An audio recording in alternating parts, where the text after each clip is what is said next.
Juhu aerodrome ఏమన్నా? So ఎక్కడుంది Juhu aerodrome? Maharashtra, right. Juhu aerodrome ఎక్కడుందన్నా? మహారాష్ట్రలో ఉంది. ఏం ఎయిర్పోర్ట్ అమ్మా? జూహు ఏరోడ్రోమ్. ఫస్ట్ పైలట్ ఎవరు? First pilot, first Indian pilot. మరి ఇవి ఏ మినిస్ట్రీ ఆధ్వర్యంలో పనిచేస్తాయి? Ministry of civil aviation. Ministry of, yes. మరి ఇండియాలో ఫస్ట్ రైల్ ఎప్పుడు స్టార్ట్ అయింది? 1853. 1853 April 16. April 16 observed as Mushrooms Day. ఏం డే అన్నా? December 22nd observed as Mathematics Day, Srinivas Ramanujan's birthday. Right? Next. So, next one ఏమన్నా? Waterways, right? Waterways in India. So waterways in India, then come to the waterways. So waterways in India, waterways in India. మరి ఏమున్నాయి sir waterways ఏంటి? Total waterways in India, which are divided into two types. Number one, inland waterways. Inland waterways. Number two, seaports. So ఎన్ని types ఉన్నాయమ్మా? ఏమేమి ఉన్నాయి? Inland waterways and seaports. Inland waterways అంటే for example UP నుంచి బెంగాల్కి రావాలంటే by road it will take 2 to 3 days. ఈజీగా 2 to 3 days పడుతుంది బెంగాల్ నుంచి యూపీకి రావాలంటే, లేదా యూపీ నుంచి బెంగాల్కి రావాలంటే బై రోడ్ అయితే. ట్రాఫిక్, మిగతా డిఫరెంట్ రీజన్స్. సో దీనివల్ల ఏమవుతుంది? టైం ఎక్కువ అవుతుంది, ఎక్స్పెండిచర్ కూడా ఎక్కువ అవుతుంది ట్రాన్స్పోర్టేషన్కి. అదే గంగానదిలో షిప్ వేసినాం అనుకోండి, సాయంత్రానికి వెస్ట్ బెంగాల్కి వస్తుంది. Is it right or not? ఎందుకంటే గంగానది అక్కడి నుంచే కదా వచ్చేది. కాబట్టి by using water ways we are able to decrease expenditure of transportation and we are able to save time. దీన్ని దృష్టిలో పెట్టుకొని మన వాళ్ళు ఏం చేశారు? ఇన్లాండ్ వాటర్ వేస్, ఏమన్నా ఇన్లాండ్ వాటర్ వేస్ ని డెవలప్ చేశారమ్మా. మరి ఈ ఇన్లాండ్ వాటర్ వేస్ ని డెవలప్ చేయడానికి NWAI ఎస్టాబ్లిష్ అయింది. ఏం ఎస్టాబ్లిష్ అయిందమ్మా? National waterway authority of India. Highways అయితే national highway authority of India. Waterways అయితే national waterway authority of India, which was established in 1986. ఏ ఇయర్లో మా? సో హెడ్ క్వార్టర్స్ ఎక్కడ సార్ అంటే నోయిడా. ఎక్కడుందమ్మా?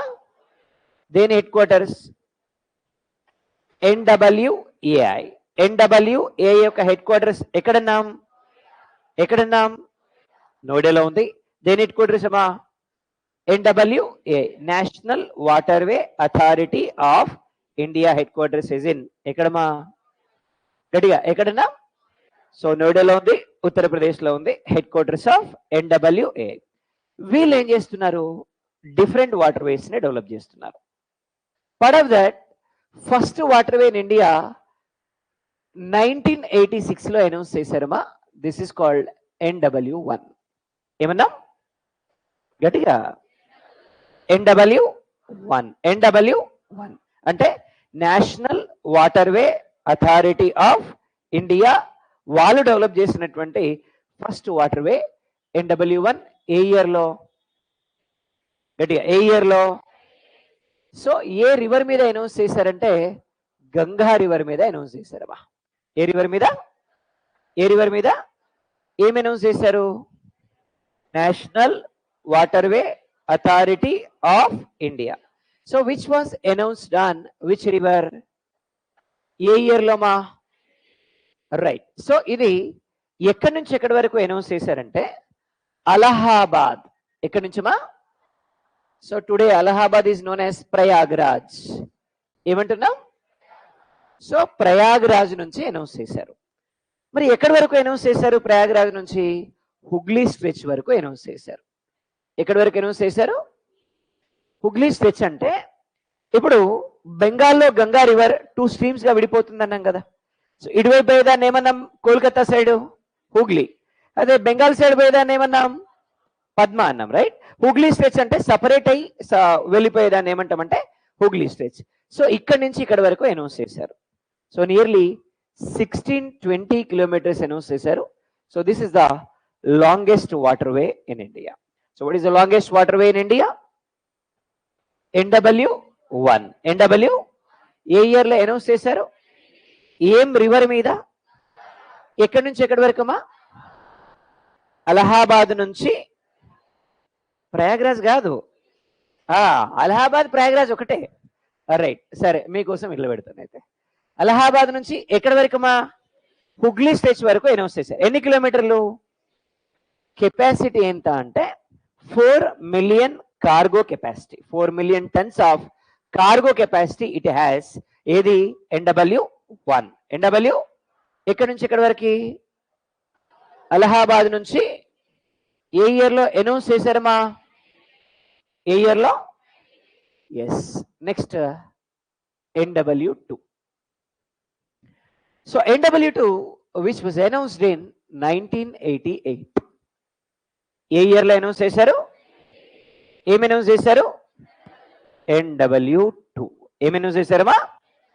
గట్టిగా. ఏ రివర్ మీద అనౌన్స్ చేశారు అంటే బ్రహ్మపుత్ర రివర్. ఏ రివర్ మీద ఏం అనౌన్స్ చేశారు? NW2 అనౌన్స్ చేశారు. ఏ రివర్ మీద? బ్రహ్మపుత్ర రివర్ మీద అనౌన్స్ చేశారమ్మా NW2ని. చేశారు. మరి బ్రహ్మపుత్ర రివర్ ఇండియాలో ఎక్కడ ఎంటర్ అవుతుంది? అరుణాచల్ ప్రదేశ్, రైట్? గుర్తుంది కదా. అరుణాచల్ ప్రదేశ్ లోని జిదోల్ అనే ప్లేస్ లో ఎంటర్ అవుతుంది. నామ్చా బార్వా నుంచి ఇండియాలోకి ఎంటర్ అవుతుంది అని చెప్పుకున్నాం మనం. Yes or no? గట్టిగా ఎస్. కానీ ప్లెయిన్ లోకి ఎంటర్ అయ్యేది ఎక్కడ? అసోంలోని సాతియా అనే ప్లేస్ లో. ఎక్కడన్నా? అసోంలోని సాదియా అనే ప్లేస్ లో ఎంటర్ అవుతుంది. అసోంలోని సాదియా అనే ప్లేస్ లో ఎంటర్ అవుతుంది. ఇక్కడ నుంచి ధుబిరి వరకు అనౌన్స్ చేశారు. ఎక్కడి వరకు అనౌన్స్ చేశారమ్మా? సాదియా టు ధుబిరి. సాదియా టు అసోంలోని సాదియా నుంచి ఎక్కడి వరకు అనౌన్స్ చేశారమ్మా? ధుబిరి వరకు అనౌన్స్ చేశారు. దీన్ని NW. So nearly 891 kilometers announce చేశారు ఈ వాటర్ వేని. So NW2, what is the length of NW2? Announce చేసిన ఇయర్ ఏంటి? ఏ రివర్ మీద? రైట్. ఎవరు అనౌన్స్ చేశారు? NWAI. NW ఏ ఇయర్ లో? 19. రైట్. సో NWAI ఏ ఇయర్ లో ఎస్టాబ్లిష్ అయింది? హెడ్ క్వార్టర్స్ ఎక్కడ? నోయిడా. ఎక్కడమ్మా హెడ్ క్వార్టర్స్? రైట్. NW1 ఏ రివర్ మీద? ఎన్ని కిలోమీటర్లు? కార్గో కెపాసిటీ ఎంత? 4 million tons of cargo capacity ఉంటది. దేనికి? గట్టిగా దేనికి? NW1. NW1. NW1. NW2 ఏ ఇయర్ లో? ఏ రివర్ మీద? ఎస్. ఎక్కడి నుంచి ఎక్కడి వరకు? అసోంలోని సాదియా నుంచి వెస్ట్ బెంగాల్లోని ధుబిరి. వెస్ట్ బెంగాల్లోని ఎన్ని కిలోమీటర్లు మా? గట్టిగా ఏమన్నాం? NW. Yes, very good. NW3 అంటే NW3ని కేరళలో అనౌన్స్ చేశారమ్మా. ఎక్కడ అనౌన్స్ చేశారన్నా? మోస్ట్లీ కేరళ అంటే కెనాల్స్ ఎక్కువ ఉంటాయి మనకి. Is it right or not? So Kerala announce చేశారు. మరి కేరళలో ఎక్కడెక్కడ అనౌన్స్ చేశారంటే ఒకటి ఉదకమండలం కెనాల్. ఏ కెనాల్ అమ్మా? ఏ కెనాల్ అన్నా? Udhagamandalam canal number 1.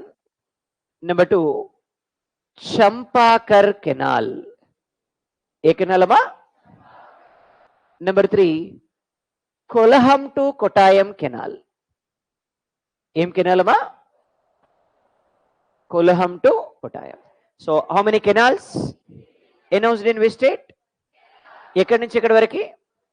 ఉదకమండలం canal, Champakara canal, Kollam to Kottayam canal. ఈ 3 కలిపి నియర్లీ 205 కిలోమీటర్స్ ని అనౌన్స్ చేశారు. ఎన్ని కిలోమీటర్లు? 205 కిలోమీటర్స్ అనౌన్స్ చేశారు. ఎన్ని కెనాల్స్ కలిపి? ఏమేమి ఉన్నాయి? ఉదకమండలం, చంపాకర్, కొల్హాం టు కొటాయం కెనాల్. ఎన్ని కిలోమీటర్లు మొత్తం? గట్టిగా ఎస్. ఏది? ఎన్డబ్ల్యూ. గట్టిగా NW. Next NW4. So NW4 which was announced in Andhra Pradesh state. So యాక్చువల్గా NW3ని ఏ ఇయర్లో అనౌన్స్ చేశారంటే 1993లో అనౌన్స్ చేశారమ్మా. ఏ ఇయర్లో? ఎన్ని కెనాల్స్? ఎన్ని కెనాల్స్? ఏమేం కెనాల్స్ అమ్మా? Udhagamandalam canal, Champakara canal, Kollam to Kottayam canal కలిపి ఎన్ని కిలోమీటర్లమ్మా? ఏంటది? ఏ స్టేట్ లో? NW2 ఏ స్టేట్ లో? అసోం నుంచి వెస్ట్ బెంగాల్. అసోంలోని సాథియా నుంచి వెస్ట్ బెంగాల్లోని ఎన్ని కిలోమీటర్లమ్మా? ఎస్. NW4 ఆంధ్రప్రదేశ్లో అనౌన్స్ చేశారు, విచ్ వాజ్ అనౌన్స్డ్ ఇన్ 2008. ఏ ఇయర్లో? గట్టిగా ఏ ఇయర్లో? ఏం అనౌన్స్ చేశారమ్మా?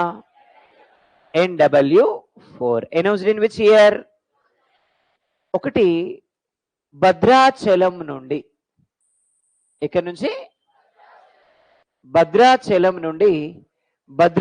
నుండి రాజమండ్రి వరకు అనౌన్స్ చేశారు. ఎక్కడి నుంచి ఎక్కడి వరకు? భద్రాచలం నుంచి Rajahmundry. Number 2. Second one Kakinada నుంచి, ఎక్కడి నుంచమ్మా? పుదుచ్చేరి స్ట్రెచ్ వరకు అనౌన్స్ చేశారు. ఎక్కడి నుంచి ఎక్కడి వరకు అమ్మా? కాకినాడ నుంచి పుదుచ్చేరి వరకు. కాకినాడ నుంచి నెంబర్ 1 ఏమన్నాం? భద్రాచలం నుంచి. నెంబర్ 2 ఏమన్నాం? సో మూడోది ఏమన్నాం సార్ అంటే, థర్డ్ వన్ ఏమన్నాం సార్ అంటే మనకి బకింగ్ హోమ్ కెనాల్. ఏం కెనాల్ అమ్మా? విన్నారమ్మా ఎప్పుడన్నా బకింగ్ హోమ్ కెనాల్ అని? ఎప్పుడు వినలేదు. విజయవాడని చెన్నైతో కనెక్ట్ చేస్తుంది.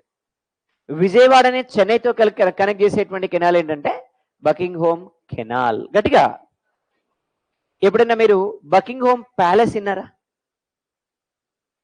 What is Buckingham palace?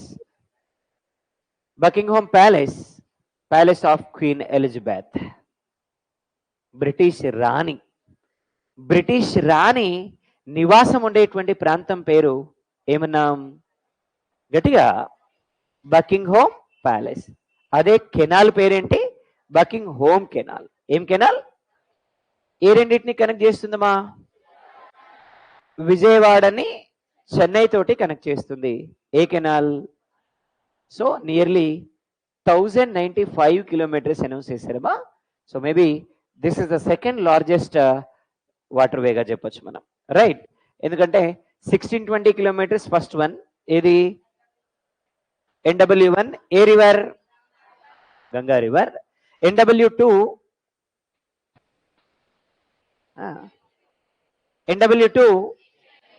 891 kilometers on Brahmaputra river, right? NW3 205 kilometers in Kerala state. NW4 1095 kilometers in Andhra Pradesh state. NW5. So NW5 announced in 2008 in Odisha state. A state Loma? గట్టిగా ఒడిషా. ఏమన్నా? గట్టిగా Odisha state. ఎక్కడ? గట్టిగా yes. ఒడిషాలో Mahanadi మీద announce చేశారమ్మా. ఏ నది? Announce చేశారు. ఏ నది మీద?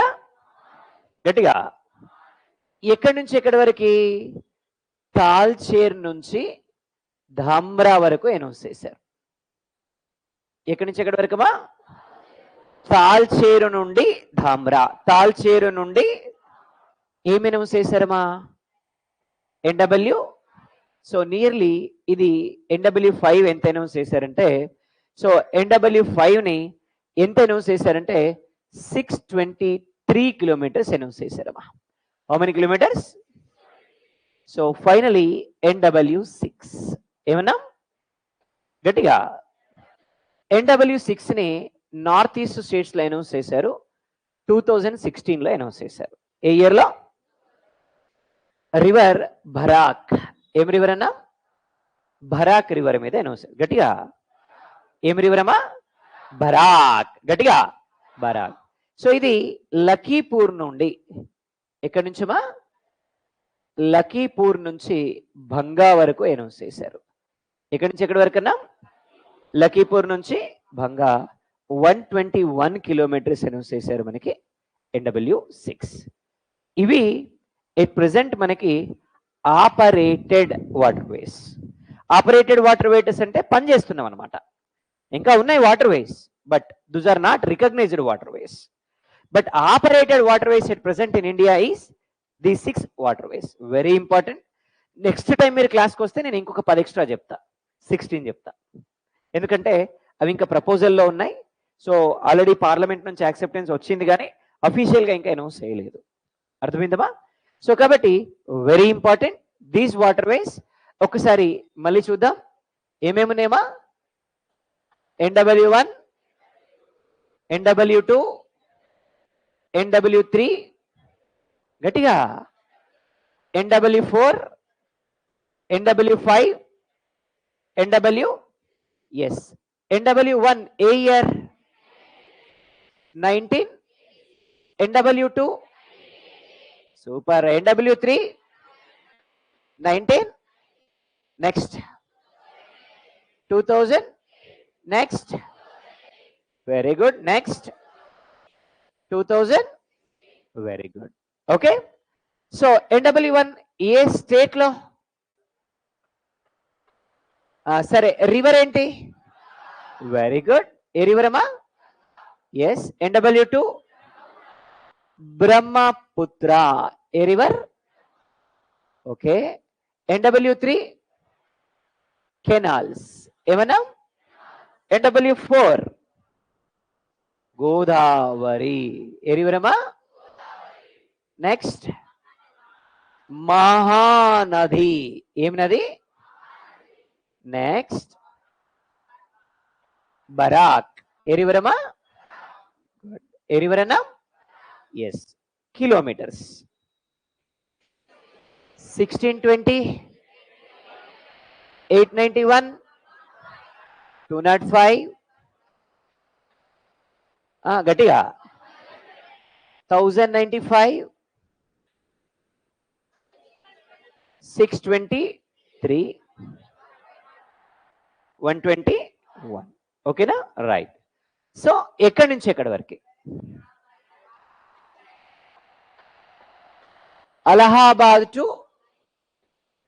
అలహాబాద్ టు ప్రయాగ్రాజ్ కాదమ్మా. అలహాబాద్ అన్నా ప్రయాగ్రాజ్ అన్నా ఒకటే. రైట్. సో అలహాబాద్ టు గట్టిగా హుగ్లీ స్ట్రెచ్ వరకు అనౌన్స్. నెక్స్ట్ సాథియా. ఎక్కడి నుంచి ఎక్కడి వరకు? ధుబెరి. ఎక్కడి వరకు? గట్టిగా. Yes. Next Champakara, ఉదకమండలం,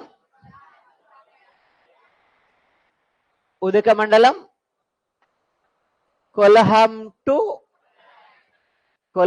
to right. NW4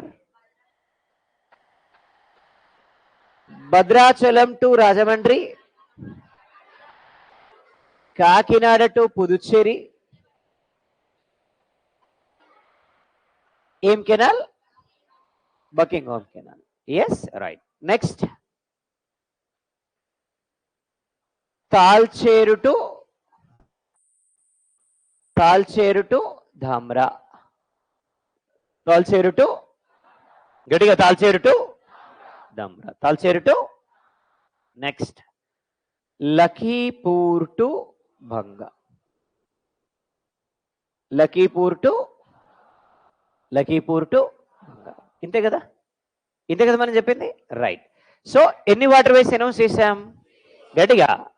అసలు ఎవరు అనౌన్స్ చేస్తారు? NWAI. NW అంటే ఎప్పుడు ఎస్టాబ్లిష్ అయింది? ఎక్కడ హెడ్ క్వార్టర్స్? ఎవరిది? ఇప్పటివరకు ఎన్ని అనౌన్స్ చేశారు? 1 ఏంటి? ఎక్కడి నుంచి ఎక్కడి వరకు? ఏ ఇయర్లో? ఏ రివర్? 2 ఏంటి? బ్రహ్మపుత్ర రివర్ మీద ఏ ఇయర్లో? 3 దేని మీద? ఏ ఇయర్లో? గోదావరి మీద ఏంటి? NW. ఇవి వాటర్ వేస్ అంటే. రైట్, ఒక ఐడియా వచ్చింది, no problem. Right. So next sea ports చూద్దాం. సీ పోర్ట్స్ ఉండాలంటే ఫస్ట్ సీ ఉండాలి, అంతే కదా? రైట్. సో మరి ఎన్ని స్టేట్స్ కి సీ ఉందమ్మా గట్టిగా? Yes. How many states? 9 states లో 13 మేజర్ పోర్ట్స్ ఉన్నాయి. So how many major ports are there in India? 1 3 13 ports ఉన్నాయి. ఎన్ని ఉన్నాయమ్మా? ఏం పోర్ట్స్ ఇవి? Major ports. ఏ పోర్ట్స్ అన్నా? So how many major ports in India? There are 13 major ports in India. So ఎన్ని పోర్ట్స్ ఉన్నాయన్నా? 13 మేజర్ పోర్ట్స్ ఉన్నాయమ్మా దేశంలో. రైట్. ఇక ఒక్కొక్క స్టేట్ వైజ్ చూస్తే మనకి ఎన్ని స్టేట్స్ కి కోస్టల్ లైన్ ఉందమ్మా? ఏమేమి ఉన్నాయి? Gujarat, Maharashtra, Goa, Karnataka, Kerala. How many states? 5 states in ఏ కోస్ట్, వెస్టల్. నెక్స్ట్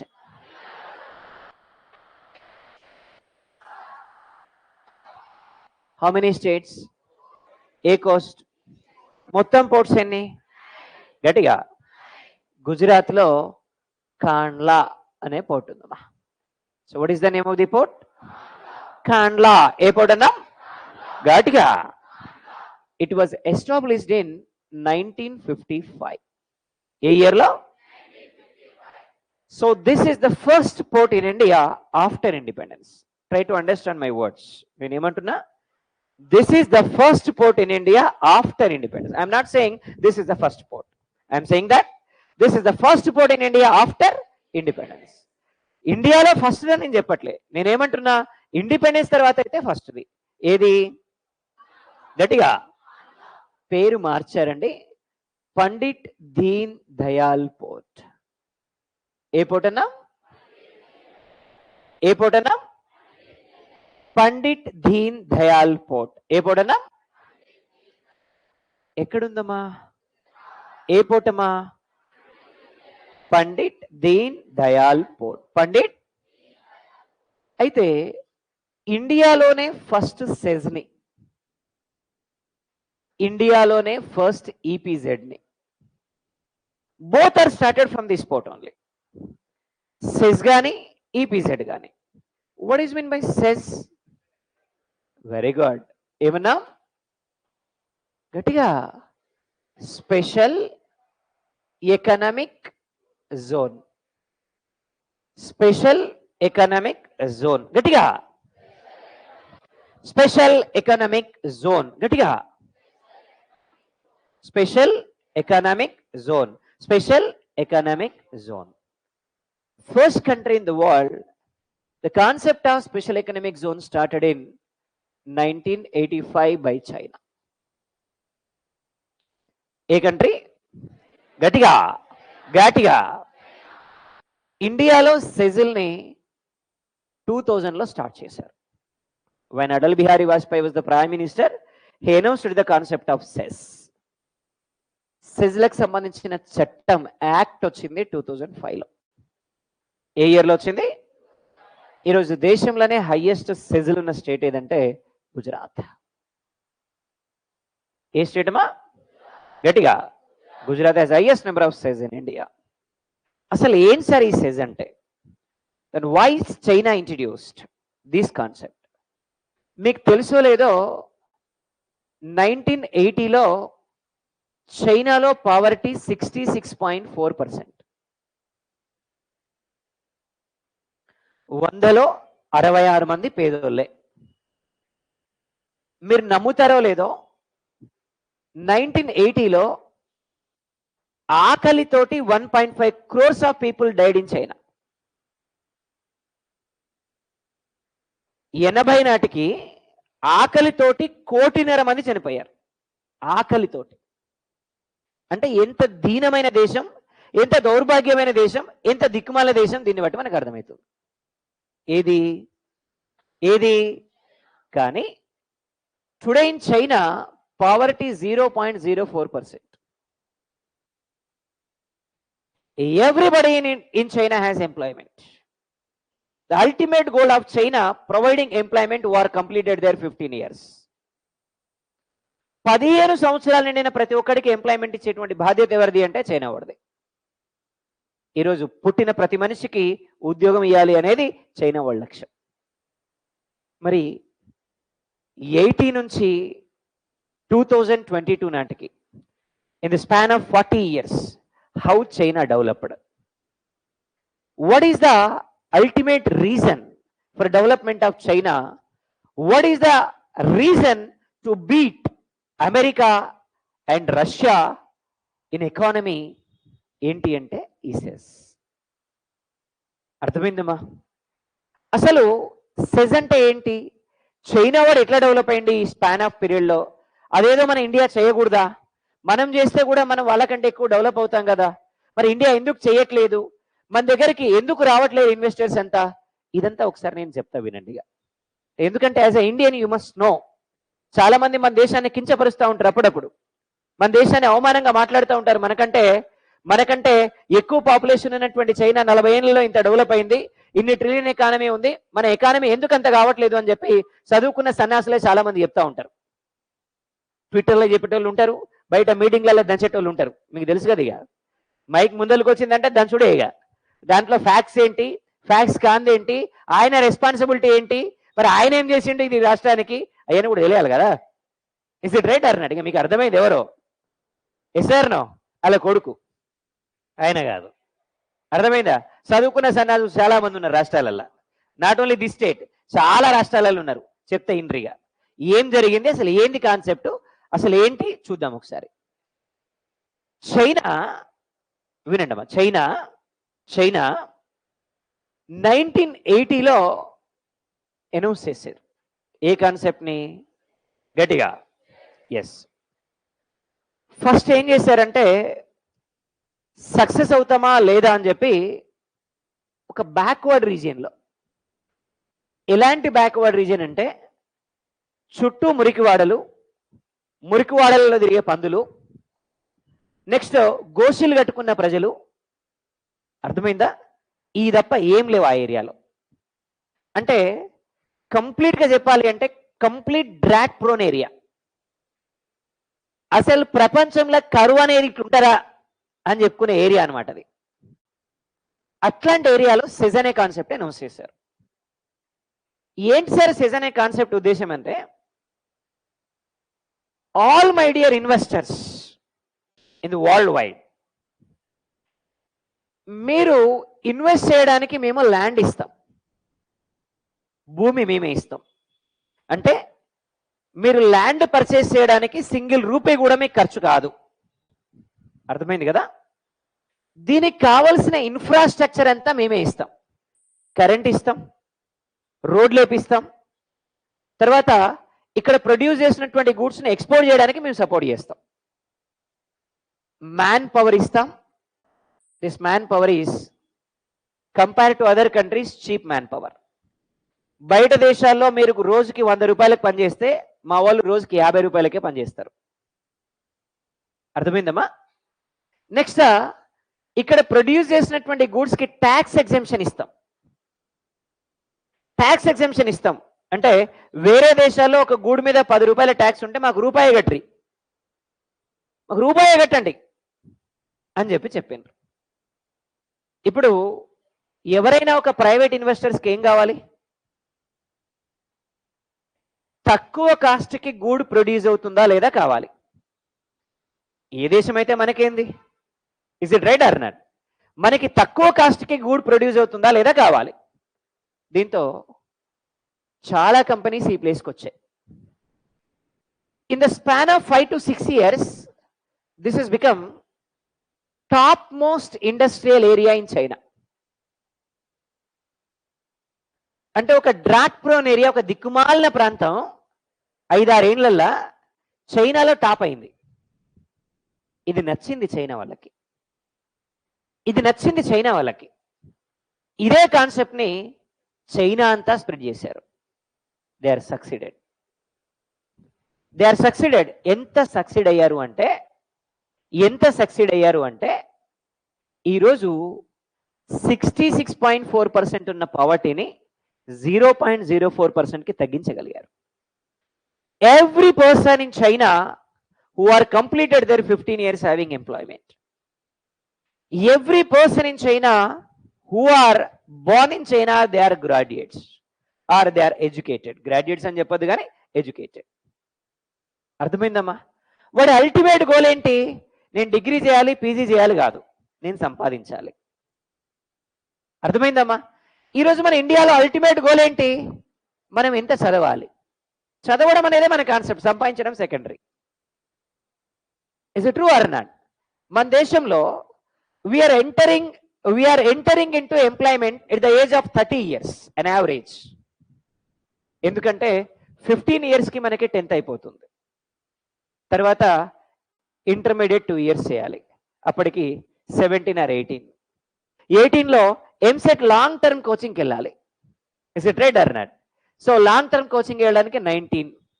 మళ్ళీ బీటెక్లో జాయిన్ అయ్యాం at the age of 19 or 20. B Tech అయిపోయేసరికి 4 ఏళ్ళ 5 ఏళ్ళ 6 ఏళ్ళ పట్టింది. ఈలోపు 24 25 వచ్చింది. 25 తర్వాత మళ్ళీ ఏం చేయాలా? గేట్ కోచింగ్కి వెళ్ళాలా. గేట్ కోచింగ్కి వెళ్ళాం, మళ్ళీ 1 year 2 years అయింది. ఈలోపు 26. 2 ఏళ్ళు ఏం చేయాలా? ఎంటెక్ చేయాలా. 28 అయిపోయిన తర్వాత ఏమనిపించింది? గవర్నమెంట్ ఎగ్జామ్కి ప్రిపేర్ అవ్వాలనిపించింది. Is it right or not?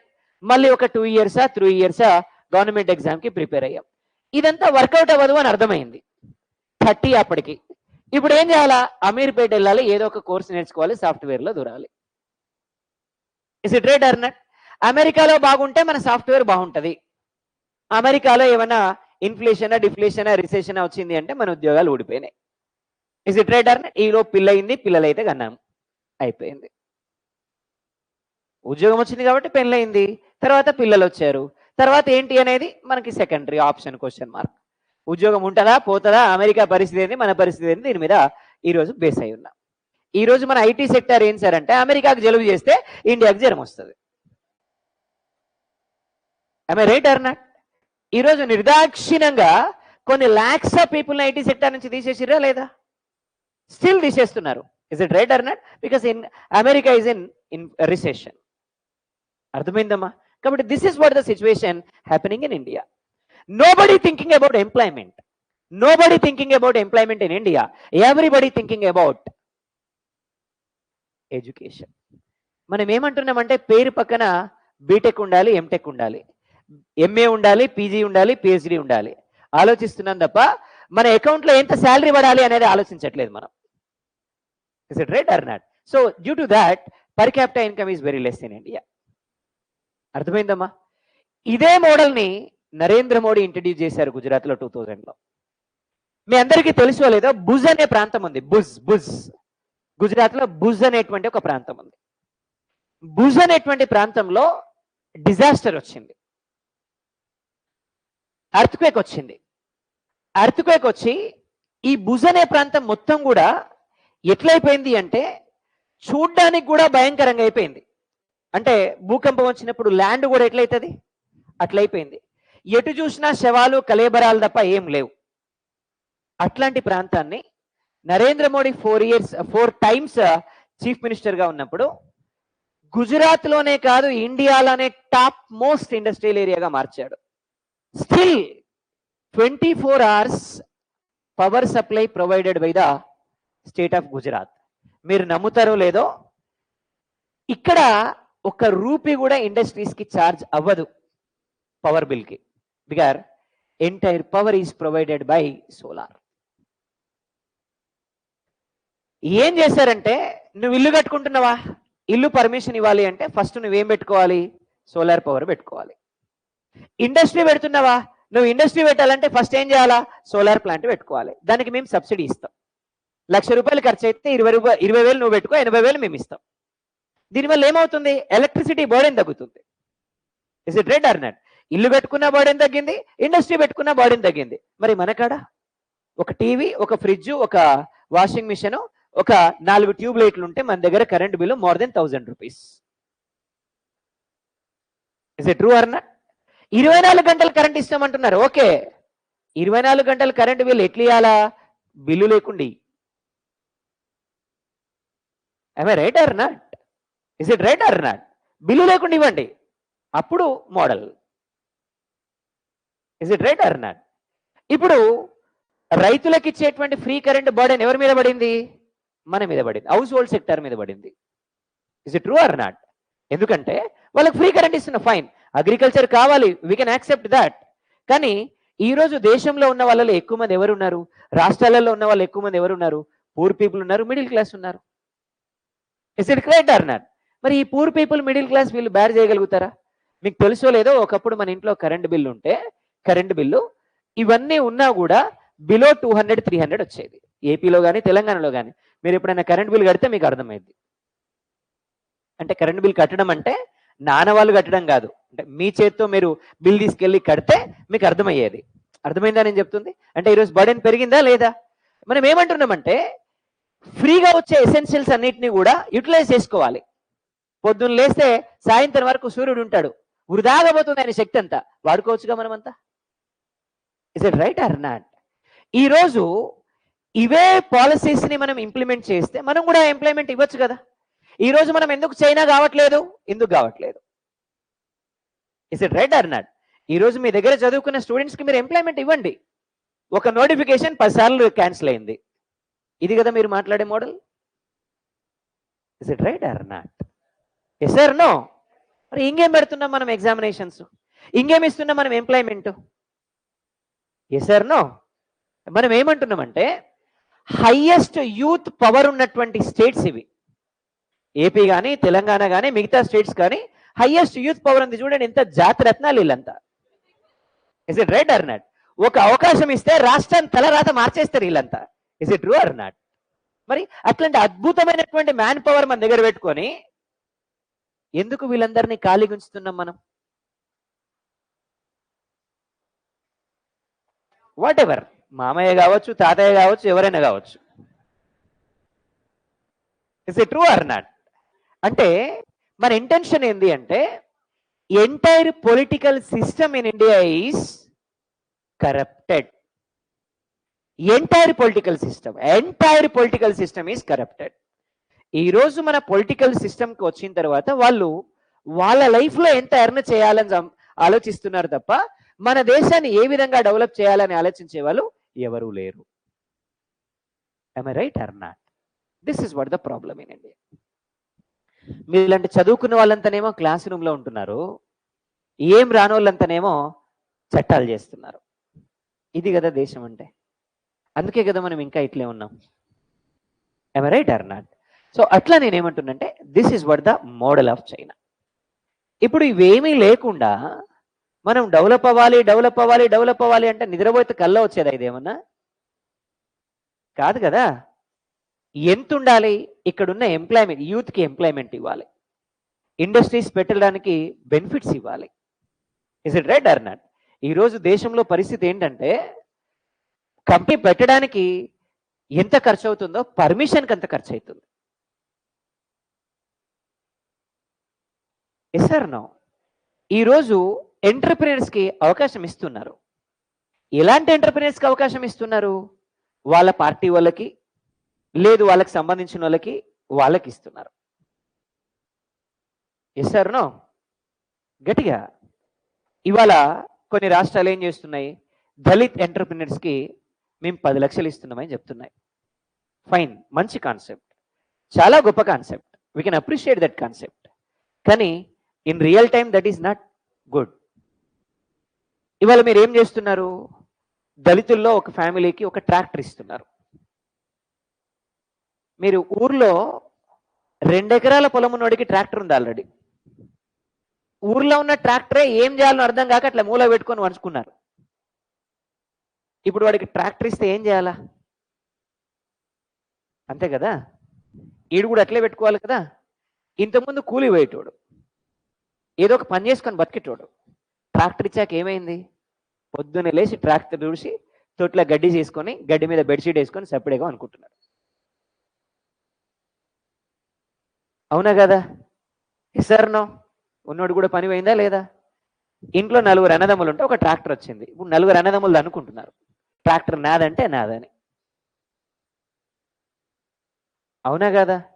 మనం ఏమంటున్నాం, అదే 10 లక్షల్ని ఆ కుటుంబంలో చదువుకున్న యువకుడికి ఇన్వెస్ట్ చేయండి ఇండస్ట్రీ పెట్టడానికి. వాడు ఏం చేస్తాడు, ఇంకో 100 మందికి పనిస్తాడు, ఎంప్లాయ్మెంట్ జనరేషన్ అయింది. ఆ ఫ్యామిలీతో పాటు సరౌండింగ్ ఫ్యామిలీస్ కూడా డెవలప్ అవుతాయి, పర్ క్యాపిటల్ ఇన్కమ్ పెరుగుద్ది. Yes or no? అది అంటే చేసే ఖర్చంతా జరుగుతుంది మన దేశంలో, కానీ not in a proper way. Is it right or not?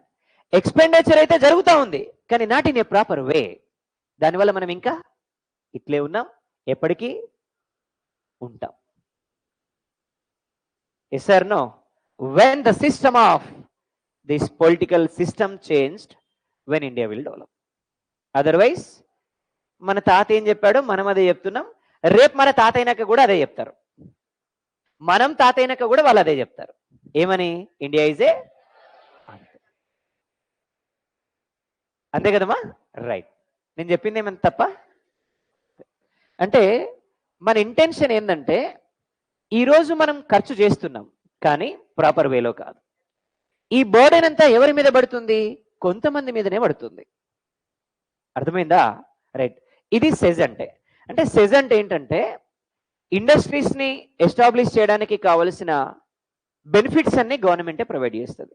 Land కానీ, ఇన్ఫ్రాస్ట్రక్చర్ కానీ, సో తర్వాత ట్యాక్స్ ఎగ్జెంప్షన్స్ ని కానీ, వీటన్నిటిని ప్రొవైడ్ చేస్తారు. చేస్తే దాన్ని ఏమంటాం? సెజ్ అంటాం. మరి ఇండియాలోనే సెజ్ అనే కాన్సెప్ట్ ని స్టార్ట్ చేసిన ఫస్ట్ స్టేట్ ఏమన్నాం? సో ఇది సెజ్. మరి ఈపీజెడ్ అన్నాం, ఎక్స్పోర్ట్ ప్రాసెసింగ్ జోన్. ఏమనాలా? ఏ స్టేట్ లో అయితే ఎక్స్పోర్ట్స్ చేయడానికి అవకాశాలు ఉంటాయో అక్కడ ప్రాసెసింగ్ సెంటర్స్ ని పెడతారు. అంటే మనం వేరే దేశం నుంచి ఇంపోర్ట్ చేసుకున్న గూడ్స్ ని గోడౌన్స్ లో ఎస్టాబ్లిష్ చేస్తారు, గోడౌన్స్ లో వాళ్ళు పెడతారు, తర్వాత అక్కడ నుంచి వేరే ప్రాంతాలకి ఎక్స్పోర్ట్స్ చేస్తారు. ఇవన్నీ బెనిఫిట్స్ ప్రొవైడ్ చేస్తే దాన్ని ఏమంటాం? ఈపీజెడ్ అంటాం. ఏమనాలా? సో ఈ రెండు కూడా స్టార్ట్ అయింది ఎక్కడి నుంచి? గుజరాత్. ఈరోజు ఏమని పిలుస్తున్నాం ఈ పోర్ట్ ని? పండిట్ దీన్ దయాల్ పోర్ట్. ఏ పోర్ట్ అనాలా? పండిట్ దీన్ దయాల్ పోర్ట్ అనాలా? ఏమనాలమా? దీన్ దయాల్ పోర్ట్ అనాలి. ఇది సెజ్ అనేటువంటి కాన్సెప్ట్, స్పెషల్ ఎకనామిక్ జోన్ అనేటువంటి ఈ కాన్సెప్ట్. అర్థమైందమ్మా? రైట్. సో నెక్స్ట్ ఏమన్నామంటే మహారాష్ట్ర. సో మహారాష్ట్రలో బొంబాయి పోర్ట్. ఏ పోర్ట్ అన్నాం? గట్టిగా ఏ పోర్ట్ అన్నాం? బొంబాయి పోర్ట్. ఏ పోర్ట్ అన్నాం? బొంబాయి పోర్ట్. ఏ పోర్ట్ అన్నాం? So this is the busiest port in India after 1869. Then what happened in 1869? 1869 లో సూయజ్ కెనాల్ ఓపెన్ అయిందమ్మా. ఏం కెనాల్? Suez canal. ఏం కెనాల్? సో అంతకు ముందు అంతా కూడా కొచ్చిన్ పోర్టుకు వచ్చేవాళ్ళు. అందరూ కూడా ఎక్కడికి వచ్చేవాళ్ళు అంటే కొచ్చిన్ పోర్టుకు వచ్చేవాళ్ళు. వెన్ సూయజ్ కెనాల్ స్టార్టెడ్, మరి అక్కడి నుంచి రావాలి అంటే ఇది దగ్గర వద్దా, ముంబై దగ్గర వద్దా? అందుకని ముంబైకి వచ్చారంతా.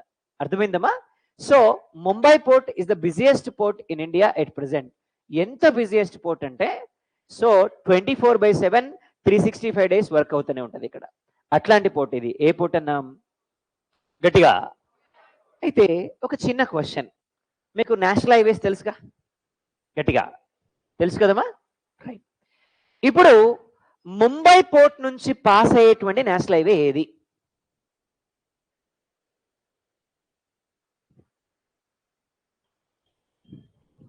నా క్వశ్చన్ మీకు అర్థమైంది కదమ్మా? నేనేమంటున్నా, Mumbai port is the busiest port. అంటే ఏదైనా ఒక పోర్ట్ డెవలప్ అవ్వాలి అంటే transportation facility is the basic facility. ఇవాళ ఆంధ్రప్రదేశ్లో చిత్తూరు ఉంది, మన వెంకన్న స్వామి ఉన్నారు. ప్రపంచం నలుమూలల నుంచి వస్తున్నారు అక్కడికి, ప్రపంచం నలుమూలల నుంచి, నాట్ ఓన్లీ ఇండియా, ప్రపంచం నుంచి. Is it right or not? ప్రపంచ దేశాల నుంచి ఎందుకు వస్తున్నారు? ఎయిర్పోర్ట్ ఉంది, రైల్వే స్టేషన్ ఉంది, బస్ స్టాండ్లు ఉన్నాయి, ట్రాన్స్పోర్టేషన్ ఫెసిలిటీ ఉంది. Yes or no? అందుకని ఇవాళ ప్రపంచ దేశాల నుంచి మన వెంకన్న స్వామి దగ్గరికి వస్తున్నారు. అవునా కదమ్మా? అలాగే ముంబై పోర్ట్ డెవలప్ అవ్వడానికి కూడా రీజన్ ఏంటి? ఒకటి ఎయిర్వేస్ ఉండాలి, సీవేస్ ఉండాలా, రోడ్ వేస్ ఉండాలా. ఎస్పెషల్లీ రోడ్ వేస్. ఎందుకంటే వేరే కంట్రీస్ నుంచి ఇంపోర్ట్ చేసుకున్న తర్వాత ఇక్కడ నుంచి ఈ గూడ్స్ ని వేరే స్టేట్స్ అన్నిటికి ఎక్స్పోర్ట్ చేయగలగాల. ఈజీ ఎక్స్పోర్ట్స్ మనకి ఉండగలగాలి, అప్పుడు డెవలప్ అయ్యింది. మరి ఇక్కడ నుంచి వెళ్తున్నటువంటి పెద్ద నేషనల్ హైవే ఏది? గట్టిగా నేనేమన్నామా? నేనేమంటున్నంటే ఇది ఏ కోస్టమా? గట్టిగా అంటే ఇక్కడ నుంచి వెస్టల్ స్టేట్స్ అన్నిటికీ పంపించాలంటే ఒక కనెక్టివిటీ ఉండాలి కదా. మరి what is the longest national highway in western coast? NH-17. గట్టిగా గట్టిగా చెప్పాలా? NH-17. అదే కదా మరి ఇక్కడ నుంచి పాస్ అయ్యేది. One of the previous SSC CGL examination question. Which of the following national highway passing from Mumbai port అన్నాడు. ఇదిమా NH-17. ఏమన్నా జాగ్రఫీలో ఏంటంటే ఒక చాప్టర్ని ఇంకో చాప్టర్తో లింక్ చేసి అడుగుతాడు. నేను అందుకే ఎప్పుడు ఏం చెప్తుంటా, మనం చెప్పేది ఏది ఎగ్జామినేషన్లో రాదు, కానీ మనం చెప్పే ప్రతి కాన్సెప్ట్ ఎగ్జామినేషన్లో వస్తుంది. అర్థమైందమ్మా? చిన్న ఎగ్జాంపుల్ చెప్తా మీకు. ఒకసారి క్వశ్చన్ ఏమడిగాడు మీకు? నేను ఎయిర్పోర్ట్స్ చెప్పాను కదా, ఎయిర్పోర్ట్స్ చెప్పాను కదా, రైట్. క్వశ్చన్ ఏమడిగాడంటే which of the following airport is in tropical zone అని అడిగిండమ్మా. ట్రాపికల్ జోన్ నిజంగా మాట్లాడాలంటే ఇది చాలా పెద్ద క్వశ్చన్, టఫెస్ట్ క్వశ్చన్. కానీ ఇది టఫెస్ట్ క్వశ్చన్ మీకు అని నేను అనుకోవట్లేదు, ఎందుకంటే మీకు జోన్స్ తెలుసు. నేను క్లాస్ 1లో చెప్పిన, గుర్తుంది కదా, ఇలా ఇలా చెప్పిన. ఇది ఈక్వేటర్, ఇక్కడ 23.5 ట్రాపిక్ ఆఫ్ క్యాన్సర్, ఇక్కడ 66.5 ఆర్కిటిక్ రీజియన్, ఇది 90 degrees నార్త్ పోల్. ఇది ఒక్కటి చాలు నాకు, కింద అక్కర్లేదు. ఎందుకంటే ఇండియా ఏ హెమిస్పియర్ లో ఉంది? గట్టిగా ఏ హెమిస్పియర్ లో ఉంది? కాబట్టి దీన్ని గీయాల్సిన అవసరం లేదు, దాంతో అసలు నాకు పనే లేదు. మనకి ఏం కావాలో అది వస్తే చాలు. Yes or no? ఇప్పుడు నార్థర్న్ హెమిస్పియర్ లో ఉన్న ఇండియా ఇలా ఉందమ్మా. Yes or no? అంటే ఈ స్టేట్స్ కి పైనంతా కూడా ఏ జోన్ లో ఉన్నట్టు? ట్రాపికల్ జోన్ లో ఉన్నట్టు. దీన్ని ఏమంటాం మనం? ఫ్రిజిడ్ జోన్ అంటాం. దీన్ని ఏమంటాం మనం? ట్రాపికల్ జోన్ అంటాం. దీన్ని ఏమంటాం మనం? టారిడ్ జోన్ అంటాం. Yes or no? అంటే గుజరాత్, తర్వాత రాజస్థాన్, మధ్యప్రదేశ్, ఛత్తీస్గఢ్, జార్ఖండ్, వెస్ట్ బెంగాల్, ఈ కిందున్న రాష్ట్రాలన్నీ కూడా ఏ జోన్ లో ఉన్నట్టు? టారిడ్ జోన్ లో ఉన్నట్టు. పైన రాష్ట్రాలన్నీ ఏ జోన్ లో ఉన్నట్టు? ఇప్పుడు క్వశ్చన్ ఏమడిగాడు? ట్రాపికల్ జోన్ లో ఉన్న ఎయిర్పోర్ట్ ఏది అని అడిగాడు. ట్రాపికల్ జోన్ లో ఉన్న ఎయిర్పోర్ట్ అంటే ఈ రాష్ట్రాలకి పైన ఉండేదే కదా. Is it right or not? Option లో ఈ రాష్ట్రాలకు పైన ఉండేది ఉంటే అదే కదా ఆన్సర్. ఆన్సర్ చాలా ఈజీ, కానీ క్వశ్చన్ ఎంత టఫ్ చూడండి. అంటే ఇదంతా తెలిస్తేనే నువ్వు ఆ క్వశ్చన్కి ఆన్సర్ పెడతావు, లేకపోతే కష్టం. Is it right or not? అంటే నేనేమంటున్నా, ఈ కాన్సెప్ట్ మనం చెప్పలేదా? చెప్పినమా లేదా? కానీ వాడు క్వశ్చన్ చూడండి ఎట్లా అడిగిండో. ఎక్కడ ఎయిర్పోర్ట్లు, ఎక్కడ ఈ జోన్లు, ఈ రెండింటిని కలిపిండు. అర్థమైందమ్మా? క్వశ్చన్ అడిగిండమ్మా ఎగ్జామినేషన్ లో, హిస్టరీని జాగ్రఫీని లింక్ చేస్తూ. ఏమని అడిగిండు అంటే, ఇండియాకి వచ్చిన ఫస్ట్ పర్సన్ ఎవరు? Vasco da Gama. Vasco da Gama came to India for which of the following coast అన్నాడు. ఏ కోస్ట్ అమ్మా? ఎక్కడి వాస్కో డి గామా, ఎక్కడ జాగ్రఫీలో మనకి coast. Is it right or not? ఏ కోస్ట్కి వచ్చిండు? మలబార్. ఇక్కడ నీకు ఏం తెలియాలా? వాస్కోడిగామ అనేటోడు ఫస్ట్ కేరళకు వచ్చిండు, ఆ కేరళ కోస్ట్ పేరుని మలబార్ కోస్ట్ అంటాం. Is it right or not? అగో అందుకనే ఆడొచ్చింది ఏ కోస్ట్కి? మలబార్ కోస్ట్కి. అర్థమైందమ్మా? నేనేమంటున్నంటే ఒక్క క్వశ్చన్ కూడా మీకు ఎగ్జామినేషన్ లో డైరెక్ట్ గా ఉండదు. ఇలాంటి క్వశ్చన్సే ఉంటాయి, ఎస్పెషల్లీ టైర్ 2లో. అర్థమైందా? టైర్ 1లో 50-50 క్వశ్చన్స్ ఉంటాయి. అంటే మీకు ఇచ్చే 25 క్వశ్చన్స్ లో ఆల్మోస్ట్ ఒక 12-13 క్వశ్చన్స్ డైరెక్ట్ ఉంటాయి. మిగతా క్వశ్చన్స్ అన్ని కూడా అప్లికేషన్ ఓరియంటెడ్ ఉంటాయి. ఫర్ ఎగ్జాంపుల్ జాగ్రఫీలో 4 క్వశ్చన్స్ అడిగితే 2 క్వశ్చన్లు డైరెక్ట్ క్వశ్చన్లు, ఇంకో 2 క్వశ్చన్లు ఇట్లాంటి క్వశ్చన్. అంటే నేను ఏమంటున్నంటే ఏదో ఒక 4 ప్రీవియస్ పేపర్లు చదువుకొని లేదు సార్ చెప్పిన నోట్స్ అట్ట తిప్పుకొని చూసుకొని పోతే ఎగ్జామినేషన్లో ఒక క్వశ్చన్ కూడా చేయలేము. నీకేం తెలియాలా? కాన్సెప్ట్. ఒక 4 సార్లు వింటేనే మీకు కాన్సెప్ట్ అర్థమైంది. ఒకసారి వినంత మాత్రాన కాన్సెప్ట్ రాదు. అర్థమైందా? ఎందుకంటే ప్రతిసారి మనం కొన్ని కొత్త పాయింట్లు చెప్తా ఉంటాం. ఫర్ ఎగ్జాంపుల్ ఈసారి చెప్పింది నెక్స్ట్ టైం ఇంకో 10 పాయింట్లు యాడ్ అవుతాయి. ఎందుకని? ఈసారి ఎగ్జామినేషన్లో వాడేదో తిప్పడుగుంటాడు, మళ్ళీ దాని గురించి మనం ఈ క్లాస్లో చెప్పాలి. అర్థమైందా నేను చెప్తున్నమాట? మన జర్నీ 2013లో స్టార్ట్ అయినప్పుడు మనం జాగ్రఫీ చెప్పింది కేవలం 15 అవర్స్. మన జర్నీ 15 అవర్స్తో స్టార్ట్ అయింది ఎస్ఎస్సి సిజిఎల్కి జాగ్రఫీ. ఈ రోజు మనకి 35 అవర్స్కి వచ్చింది. ఇది 50 కూడా కావచ్చు రేపు, బేస్డ్ ఆన్ క్వశ్చన్ పేపర్. అర్థమైందా నేను చెప్తుంది? అంటే నా ఇంటెన్షన్ ఏంది అంటే మీరు ఓన్లీ క్లాస్ విని నోట్స్ చదివితే ఎగ్జామినేషన్లో క్వశ్చన్స్ చేయలేరు. Practice more number of bits. మీరు ఎన్ని ఎక్కువ బిట్స్ ప్రాక్టీస్ చేస్తే మీకు అంత పర్ఫెక్షన్ వస్తుంది. అర్థమైందమ్మా? Your perfection is based on ఒకటి లిజనింగ్, 2 రీడింగ్. లిజనింగ్ మీద it is based on 20%, reading మీద బేస్డ్ ఆన్ 20%, మిగతా 60% ప్రాక్టీస్. అర్థమైందమ్మా? 60% ప్రాక్టీస్. మీరు ప్రాక్టీస్ చేస్తున్నప్పుడు కొత్త క్వశ్చన్లు వస్తూ ఉంటాయి, చాలా చాలా కొత్త క్వశ్చన్లు వస్తూ ఉంటాయి. మన క్లాస్లో చెప్పిన దానికంటే కూడా కొత్త క్వశ్చన్లు వస్తూ ఉంటాయి. అవి మీరు టిక్ చేసుకొని మళ్ళీ వచ్చి అడిగినప్పుడు మళ్ళీ దాని గురించి మనం ఎక్స్ప్లెయిన్ చేయగలుగుతాం. అంటే మీకు కాన్సెప్ట్ తెలియకపోవడం వల్ల మీరు ఆ క్వశ్చన్ చేయలేదు అంతే. అర్థమైందా నేను చెప్తున్నమాట? దీన్ని బట్టి మీకు ఏమర్థమైంది? ఈనాలే, చదవాలే, ప్రాక్టీస్ చేయాలి. ఈ మూడిట్లో ఏం చేయకపోయినా ఈ టైం వేస్ట్, ఈ ఫీజు వేస్ట్. అర్థమైందమ్మా? ఒకప్పుడు జిఎస్ అంటే కూరల కరివేపాకు. కూరల కరివేపాకు తింటారా? అంతా మ్యాక్సిమం పక్క పెడతారు కదమ్మా.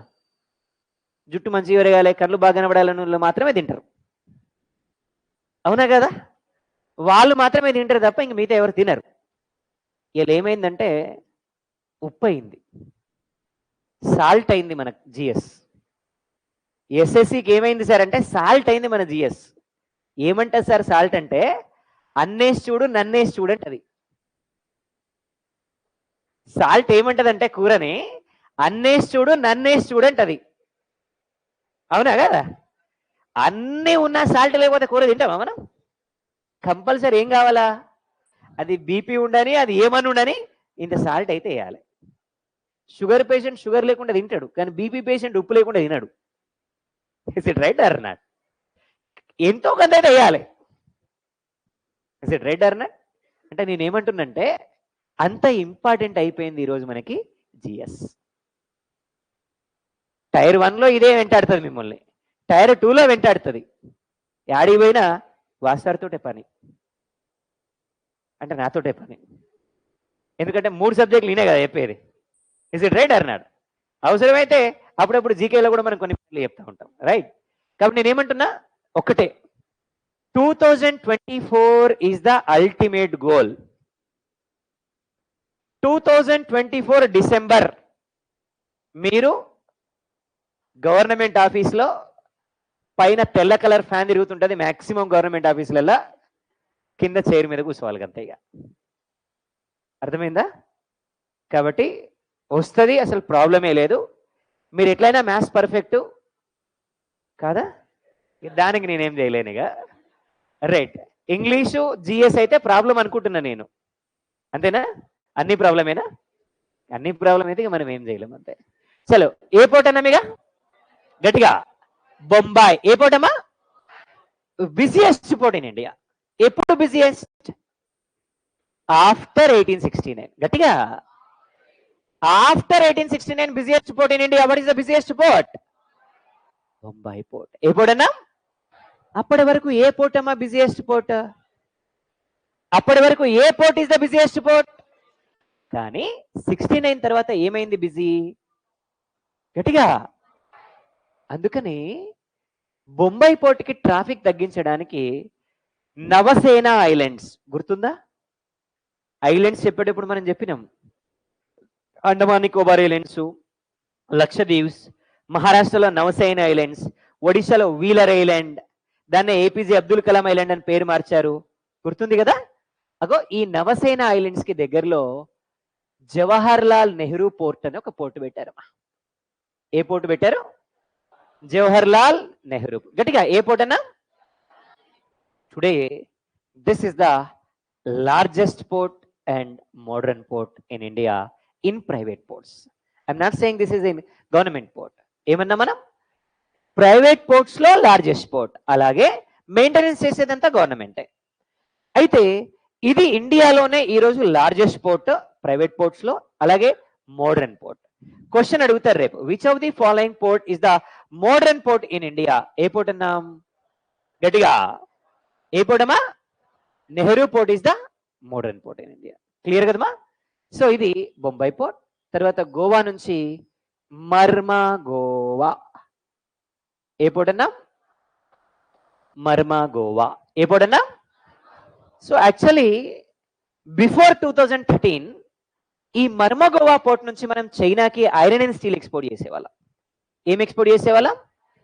Iron and steel. గట్టిగా ఐరన్ అండ్ స్టీల్ ఏం ఎక్స్పోర్ట్ చేసేవాళ్ళం? ఎక్కడి నుంచి? ఎక్కడి నుంచి ఏం ఎక్స్పోర్ట్ చేసేవాళ్ళం? ఐరన్ అండ్ స్టీల్ ఎక్స్పోర్ట్ చేసేవాళ్ళం ఇక్కడి నుంచి. అయితే చైనా వాడు ఏం చేస్తున్నాడు? మన దగ్గర నుంచి ఐరన్ అండ్ స్టీల్ తీసుకొని వస్తువుల్ని తయారు చేసి మనకి అమ్ముతున్నాడు. సరే అమ్మే ఏమన్నా క్వాలిటీ ఉంటే వేస్తారంటే గట్టిగా ఛార్జింగ్ పెడితే పేలిపోతాయి, తక్కువ పెడితేనేమో పనిచేయవు. అవునా కదమ్మా? అప్పట్లో చైనా ఫోన్లు వచ్చాయి, మనకాడ లక్ష్మీ బాంబులు వెళ్ళినాడు వేలే అప్పట్లో. Is it right or not? So బంద్ చేసినాం మనం. ఈ ఇంతటి పంచాయతీ ఎందుకు రాబోయే మనకి? బంద్ చేసినాం. బంద్ చేస్తే వాడేం చేసిండు? వాళ్ళ దోస్తు కాడికి పోయిండమ్మా. ఎవరు వాళ్ళ దోస్తు? గట్టిగా పోయి ఇట్లా ఇండియా వాళ్ళు ఐరన్ అండ్ స్టీల్ ఇస్తలేరులా భయ్, నీకాడ ఏమైనా పోర్ట్ ఉంటే నాకి నేను డెవలప్ చేసుకుంటా అని చెప్పి. వాడు ఎప్పుడో మర్చిపోయాడు ఆ పోర్ట్ల గురించి. ఎందుకంటే వానికి ఎంతసేపు తుపాకులు తూడవడం తప్ప ఏమైనా పని ఉంటుందా? ఏం లేదు, మర్చిపోయాడు. నాకాడ ఏమున్నాయన్నా ఏం లేవు అని చెప్పిండు. ఏ చూడరా ఏమన్నా పాతదో గీతదో ఉంటే చూడరా నాకు ఇయ్యని అడిగిండు. అప్పుడు మొత్తం చూస్తే ఇక్కడ ఒక పోర్ట్ ఉంది, గ్వదర్ పోర్ట్. ఏ పోర్ట్ అన్నా? గట్టిగా గ్వదర్. ఏమన్నా? గ్వదర్. ఏమన్నా? గ్వదర్ పోర్ట్. ఏ పోర్ట్ అన్నా? గ్వదర్ పోర్ట్. ఏమన్నా? Gwadar port. So Gwadar port అని ఒక పోర్ట్ ఉందమ్మా. ఆ పోర్ట్ ని చైనా వాడికి ఇచ్చిండు. ఇప్పుడు చైనా వాడు డెవలప్ చేస్తున్నాడు. చాలా ఇంపార్టెంట్ ఏమంటే, చైనా వాడి అల్టిమేట్ గోల్ ఏంటంటే సరౌండింగ్ ఆఫ్ ఇండియా అంతా కూడా మనం ఏం చేయాలా? సీ పోర్ట్స్ కట్టాలా. ఇంటర్నేషనల్ ట్రేడ్ అంతా ఎవరు చేయాలా? మనమే చేయాలా అనేది వాడి గోల్. మనం ఏం చేస్తున్నామంటే ఎక్కడికక్కడికి కట్ చేస్తున్నాం. వీడు గ్వదర్ పోర్ట్ డెవలప్ చేసిండు కదా, మనం ఏం చేసినామంటే దీనికి నేషనల్ స్టేటస్ ఇచ్చి కాండ్లా పోర్ట్ని పెంచినాం. యూరప్ నుంచి వచ్చాయన్నీ ఎక్కడికి వస్తున్నాయి? ఇప్పుడు కాండ్లా పోర్ట్కి వస్తున్నాయి, బొంబాయి పోర్ట్కి వస్తున్నాయి. తర్వాత శ్రీలంకని బెదిరించిండాడు. ఎందుకు సార్ అంటే శ్రీలంకోడు ఎప్పుడో అప్పు తీసుకుండు, ఇప్పుడు దివాలా తీసిండు కదా శ్రీలంకోడు. నా అప్పు నాకి అంటుండు వాడు చైనా వాడు. మరి నా కాడ ఏమున్నారని నీకు ఇస్తాను కానీ వీడు అంటాడు, లేకపోతే మేము ఇక్కడ సముద్రం మీద బౌండరీ మేము ఓడర్ కట్టుకుంటాం అంటాడు. మనం ఏం చేసినాం? శ్రీలంకోడు కప్పించి పోయి కట్టుపో అని చెప్పినాం. అర్థమైందా? శ్రీలంకోడు కప్పించినాం. ఎంత అప్పు తీసుకున్నారా భయ్? ఇగో ఇది ఇస్తున్నా, పోయి కట్టుకోవానికి, వాడిని నీ దగ్గరికి రానియకు, వస్తే మొత్తం శ్రీలంక ఆక్యుపై చేస్తాడని చెప్పినాం. ఈడు వెండి అప్పు కట్టి నా దగ్గరికి రావద్దని చెప్పిండు. ఇది బంద్ అయింది. మయన్మార్ దగ్గర వాడు ఒక సీ పోర్ట్ కడుతున్నాడు. దానికి మనం చెప్పినాం ఈ ల్యాండ్ మాది, ఎప్పుడో మేము మాకు గిఫ్ట్ ఇచ్చినాం, గిఫ్ట్ ఇచ్చిన ల్యాండ్ మీద డెవలప్మెంట్ చేయడానికి వీల్లేదని అలా మనం పంచాయతీ పెట్టినాం. ఇది అయిపోయింది. అర్థమైందా? వాడు ఎంత తెలివికల్లోడు చూడండి. పాములు తినే తెలివితేటలు ఇవన్నీ, పాములు కప్పలు తినే తెలివితేటలు ఇవన్నీ. అవునా కదా? ఇప్పుడు మన లెక్క ఉడికించుకొని మంచిగా తింటే ఆలోచనలు మంచిగా వస్తాయి. ఈ వాడు మొత్తం సగం సగం ఉడికించుకొని తింటే అన్ని వైలెంట్ ఆలోచనలే కదా వచ్చేది. ఎక్కడ కూడా ఇండియాని బతకనియదు మనం, చుట్టుపక్కల మొత్తం బ్లాక్ చేసేయాలి. ఇగో ఇక్కడ ఒక పోర్టు, ఇక్కడ ఒక పోర్టు, నెత్తిన ఒక పోర్టు, ఇట్లా ఎటుపోయినా కడదామని మనం ఎక్కడికెక్కడికి ఏం చేసినాం, కట్ చేసి పడేసినాం. అర్థమైందమ్మా? సో అట్లా అనమాట ఈరోజు చేస్తుంది మనం. అర్థమైందా? అట్లా చేయగలిగినాం కాబట్టే ఇవాళ మన ఎకానమీ ఇంత స్టాండర్డ్ ఉంది. ఇవాళ చుట్టుపక్కల దేశాలనే దివాలా తీసినాయి, మీకు తెలుసు కదా. ఏ దేశం పట్టినా తినడానికి కూడా తిండి లేని దేశాలు ఇవన్నీ. ఇప్పుడు ఇంత దిక్కుమాల దేశాల మధ్యలో కూడా ఉండి మనం 3 పూటలు తింటున్నాము అంటే అది మన గొప్పతనం అంతే. ఇక is it right or not? So Goa ఏమన్నాం? Marmagao. So Marmagao port నుంచి మనం చైనాకి ఐరన్ స్టీల్ని ఎక్స్పోర్ట్ చేయడం బ్యాన్ చేసినాం. ఇవాళ మనం మర్మ గోవా పోర్ట్ నుంచి జర్మనీకి ఎక్స్పోర్ట్ చేస్తా ఉన్నాం, వెస్టర్న్ కంట్రీస్కి ఎక్స్పోర్ట్ చేస్తా ఉన్నాం ఐరన్ స్టీల్ని ఇక్కడ నుంచి. ఇక కర్ణాటక న్యూ మ్యాంగ్లూర్ పోర్ట్. ఏ పోర్ట్ అన్నా? గట్టిగా. New Mangalore port. ఏ పోర్ట్ అన్నా? న్యూ మ్యాంగ్లూర్. ఏ పోర్ట్ అన్నా?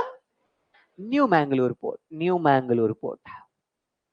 అయితే ఈ న్యూ మ్యాంగ్లూర్ పోర్ట్ యొక్క ఉద్దేశం ఏంది?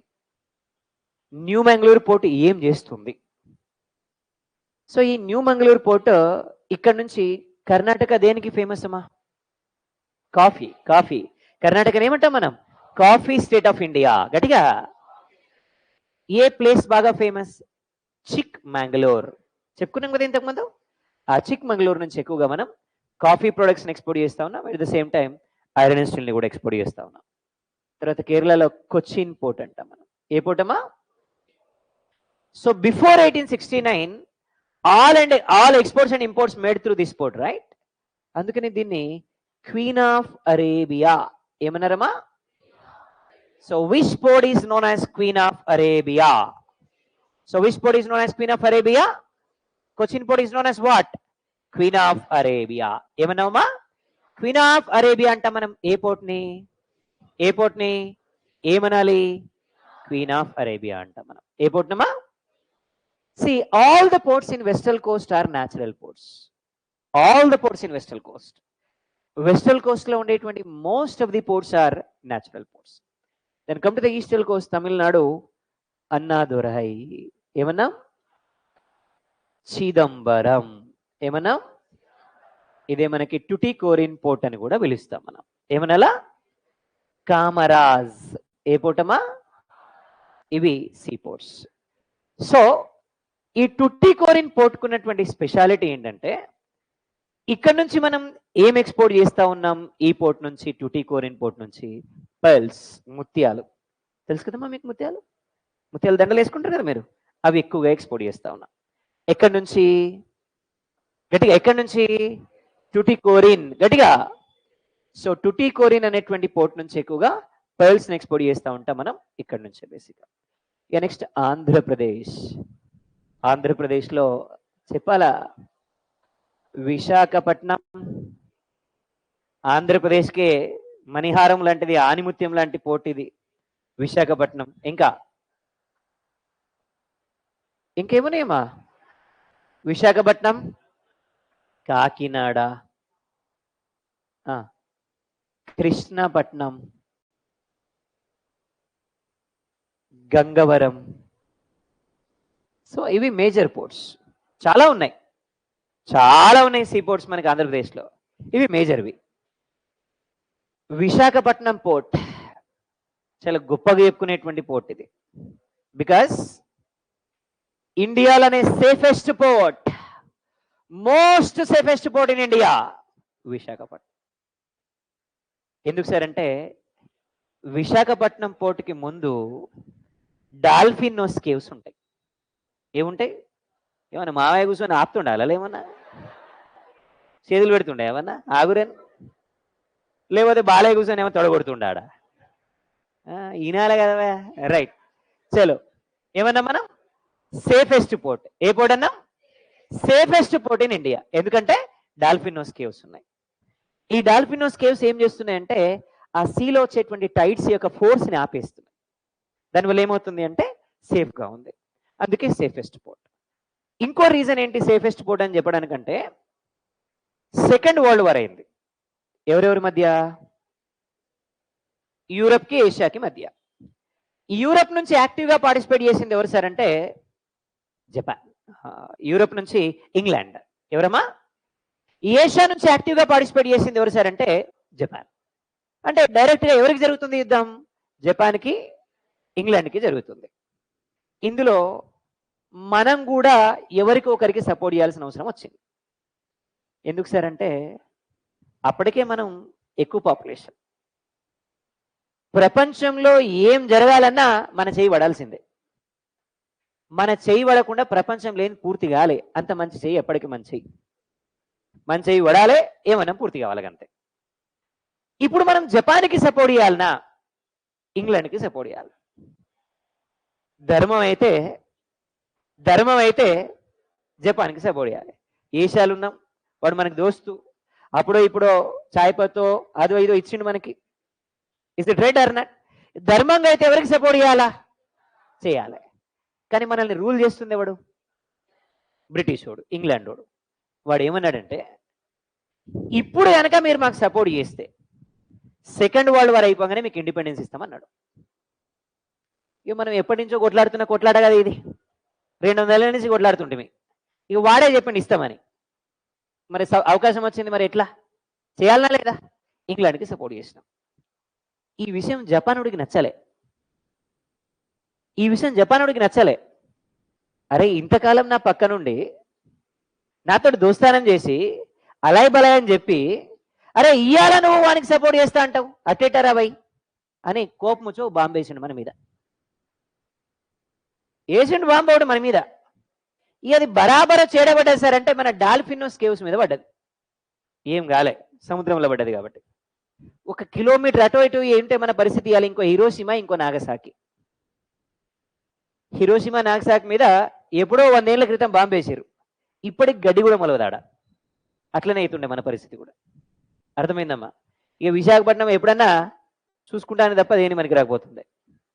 Is it right or not? Not only Visakhapatnam, Andhra Pradesh అంతా దాని రేంజ్ దాదాపు ఒక 500-600 కిలోమీటర్స్ వరకు ఉంటుంది. అట్లా వమ్మన్నట్టు. అందుకని ఫస్ట్ వరల్డ్ వార్ అప్పుడు మీకు తెలుసు 2 బాంబులు వేసారు జపాన్ మీద, Hiroshima, Nagasaki. August 6th, August 9th. అందుకే ఆగస్టు 6th ని హిరోషిమా డే, ఆగస్ట్ 9th ని నాగసాకి డే అంటారు. అర్థమైందమ్మా? మరి ఆగస్టు 6th వేసింది లిటిల్ బాయ్, ఏమన్నా? ఆగస్ట్ 9th ఫ్యాట్ మ్యాన్, ఏమన్నా? Little boy, fat man. August 6th చిన్నది వేసిర్రు, సరిపోలేదని మళ్ళీ పెద్దది వేసిర్రు. అర్థమైందమ్మా? కాబట్టి లిటిల్ బాయ్, ఫ్యాట్ మ్యాన్ అయింది. ఏ రోజున? August 6th, August 9th. అర్థమైందా? ఏం కాలే కాబట్టి సారు నెహ్రూ సార్ ఏమన్నాడంటే most safest port in India ఏమన్నాడు? విశాఖపట్నం పోర్ట్ అని చెప్పాడు. ఇక ఏమన్నా అయింటే ఏమన్నట్టుడు. ఇక మీకు తెలిసిందే ఆయన గురించి, ఏడు పడితే మాట్లాడతాడు. రాత్రి ఒక మాట, పొద్దున ఒక మాట. సందగాడు సవాలు, పొద్దున దివాలు అన్నట్టుంటది లెక్క. అర్థమైందమ్మా? రైట్. సో సేఫెస్ట్ పోర్ట్ ఏమన్నాం? విశాఖపట్నం. గట్టిగా, Visakhapatnam port is the safest port in India. Right.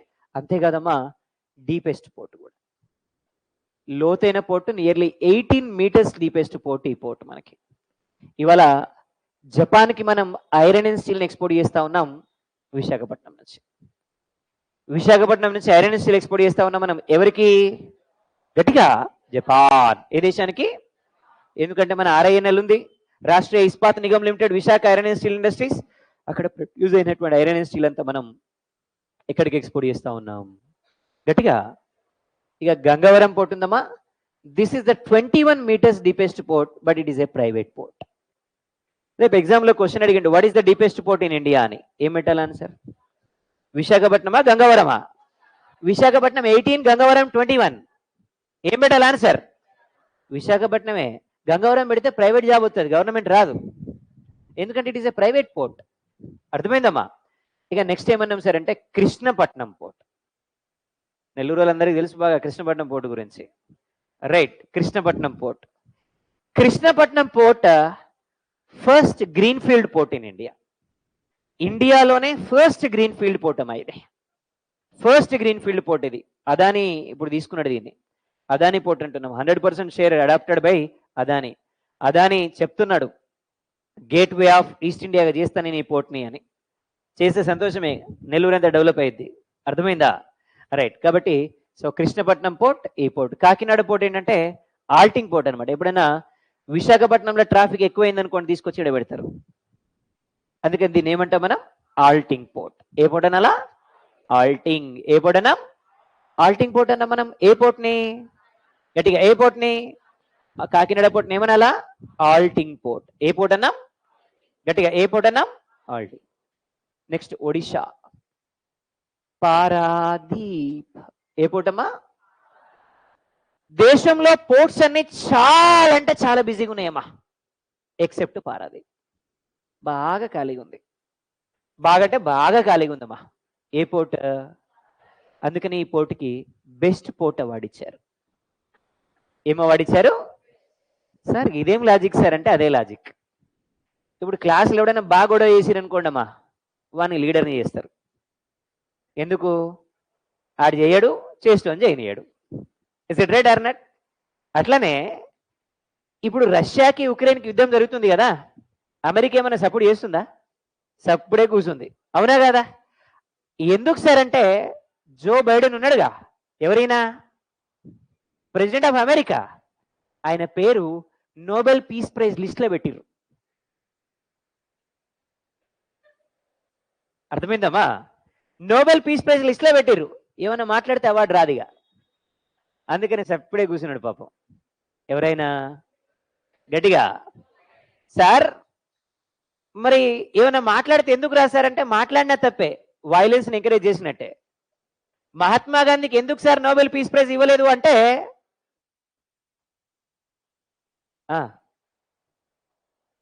Do or die అన్నాడు ఆయన. అర్థమైందా? డూ ఆర్ డై అన్నాడు ఈయన క్విట్ ఇండియా ఉద్యమం సందర్భంగా. ఎవరైనా డూ ఆర్ అంటే చేయలేదా అన్నాడు. వైలెన్స్ ఎంకరేజ్ చేసినట్టేగా. ఆ ఒక్క మాటకి మహాత్మా గాంధీకి నోబెల్ పీస్ ప్రైజ్ ఇవ్వలేదట. అంటే ఈ విశ్వంలో అత్యంత పవర్ఫుల్ ఏం సార్ అంటే మాటే. Is it right or not? ఒక మాట అంత పనిచేసింది పెద్ద ఆయనకి. పెద్ద ఆయన 60 ఏళ్ళ జీవితం నాన్ వైలెన్స్ అని ఒకే ఒక మాటతోటి అవార్డు రాకుండా అయిపోయింది. సో కాబట్టి ఏమన్నా మనం గట్టిగా Paradip port best port award ఇచ్చిండ్రు. ఇట్లే దేశంలో ఏమైనా కావాలంటే అవార్డు ఇవ్వాలి అంతే. అయితే ఇండియాలో ఈ మధ్య డిఫారెస్టేషన్ ఎక్కువ జరుగుతున్న స్టేట్ ఏదంటే అరుణాచల్ ప్రదేశ్. అడవులు బాగా నరికేస్తారు అరుణాచల్ ప్రదేశ్లో. వాళ్ళ చీఫ్ మినిస్టర్ ఫెమా ఖాండు, ఏం పేరమ్మా, ఆయన్ని పిలిచి మొన్న బెస్ట్ ఎన్విరాన్మెంటల్ ప్రొటెక్షన్ అవార్డు ఇచ్చిండ్రు. Best environmental protection award. ఇప్పుడు ఏం చేయాలా? అవసరమైతే చేరేసుకొని కూర్చొని ఆపాలంతే. Is it right or not? అది లాజిక్ అనమాట. ఇక దేశంలో ఏమైనా పని కావాలంటే అవార్డు ఇవ్వాలి ఫస్ట్. అట్లనే ఖాళీ ఉన్నది కాబట్టి ఈ పోర్టుకి ఏమి ఇచ్చారు? బెస్ట్ పోర్ట్ అవార్డు ఇచ్చారు. అప్పటి నుంచి నార్త్ ఈస్ట్ స్టేట్స్కి ఫుడ్ గ్రెయిన్స్ ఎక్స్పోర్ట్ చేస్తుంది. పనిచేయడం స్టార్ట్ అయింది. ఇక అర్థమైందమ్మా? రైట్. ఇక వెస్ట్ బెంగాల్ ఏమన్నాం సార్ అంటే హుగ్లీ పోర్ట్. ఏ పోర్ట్ అన్నాం? Only port in India which is based on only port in India which is based on what? River. ఇండియాలో ఏ పోర్ట్ కూడా రివర్ మీద బేస్ అవ్వలేదు.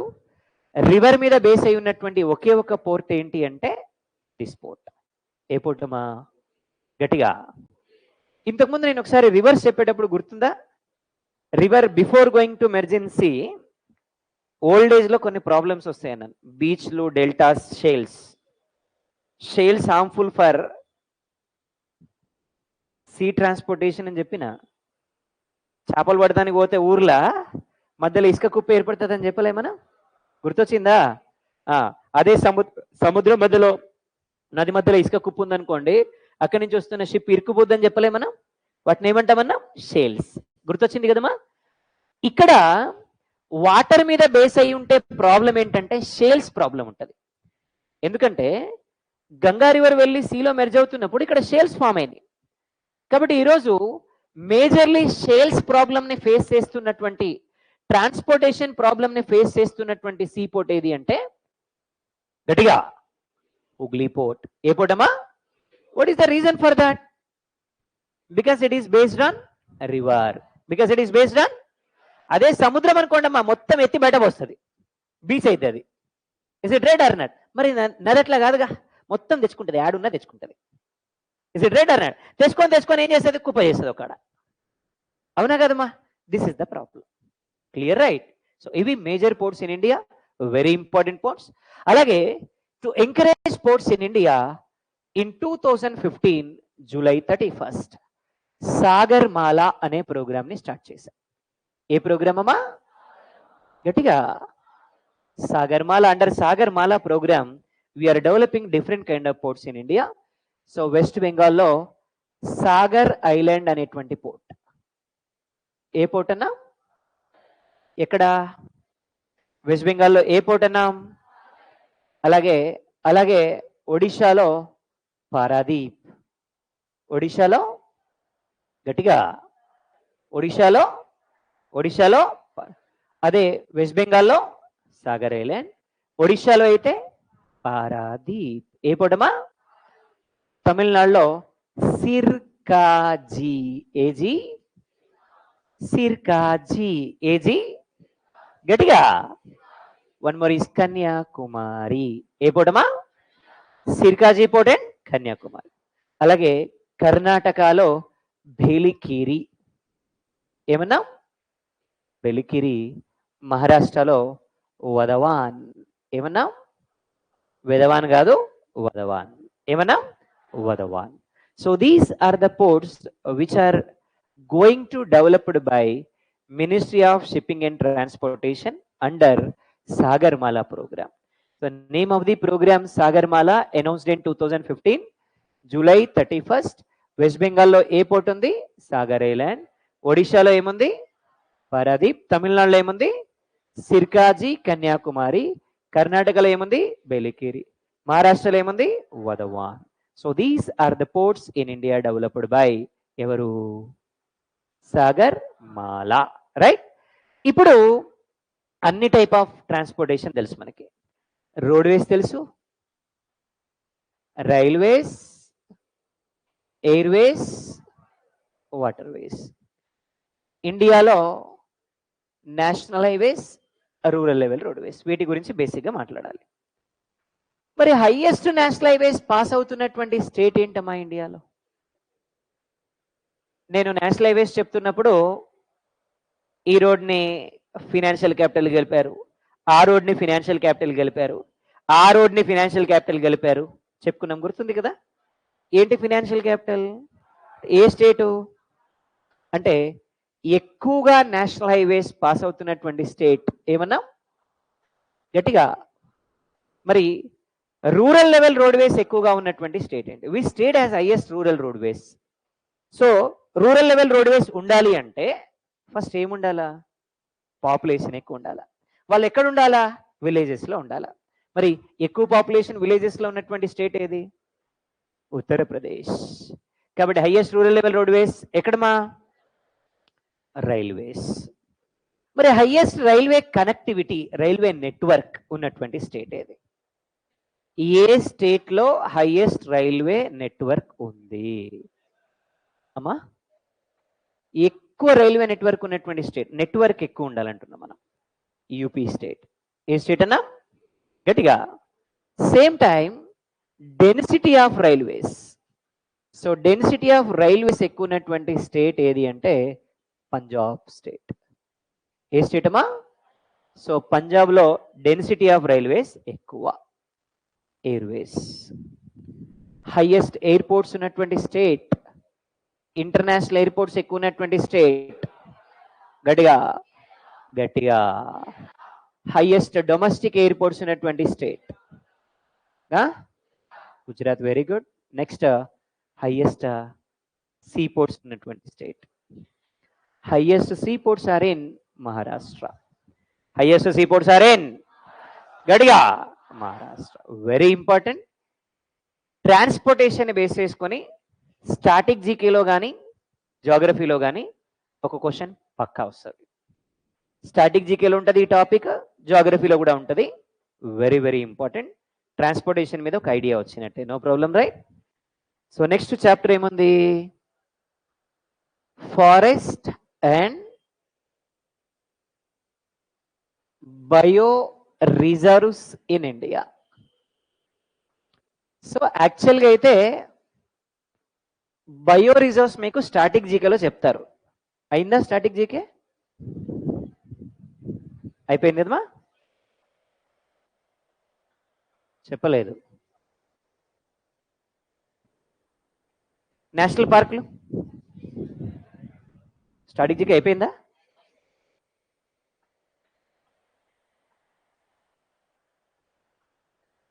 మళ్ళీ చెప్తారేమో అయితే.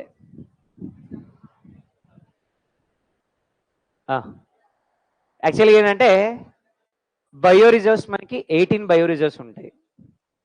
At the same time geo tag పొందిన బయో రిజర్వ్స్ ఉంటాయి. నేషనల్ పార్క్స్ 106 ఉంటాయి.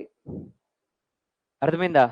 At least ఒక 3 to 4 hours పడుతుంది మనకు అవి చెప్పడానికి. అందుకని అక్కడ అయిపోయి ఉంటే మనం డైరెక్ట్ ఓన్లీ ఫారెస్ట్ చెప్పేసి నెక్స్ట్ మినరల్స్ అండ్ ఇండస్ట్రీస్ చెప్పొచ్చు. చెప్పిరా? దొంగలు చెప్పట్లేరు, చెప్పిండ్రంట. అచ్చా, నన్ను చెప్పమంటున్నారా? రైట్, చలో చెప్పాల్సిందే. రైట్, సరే చూద్దాం, టైంని బట్టి మనం చూద్దాం. Forest and bio reserves, minerals and industries చెప్తే మనకి ఇండియన్ జోగ్రఫీ అయిపోతుంది. మోస్ట్లీ హార్డ్లీ మనం సండే వరకు ఫినిష్ చేసేద్దాం. ఓకేనా? రైట్. సో రిమైనింగ్ నెక్స్ట్ క్లాస్లో చూద్దాం. Thank you. ఏం నోట్స్ అమ్మా? నేను ఆఫీస్లో ఎప్పుడో ఇచ్చిన, కలెక్ట్ ఫ్రమ్ ఆఫీస్. ఓకేనా? ఆఫీస్లో మనం లాస్ట్ బ్యాచ్ వాళ్ళకే ఇచ్చాము, వాళ్ళ దగ్గర నుంచి మీరు కలెక్ట్ చేసుకోండి. Office, contact at office. Right.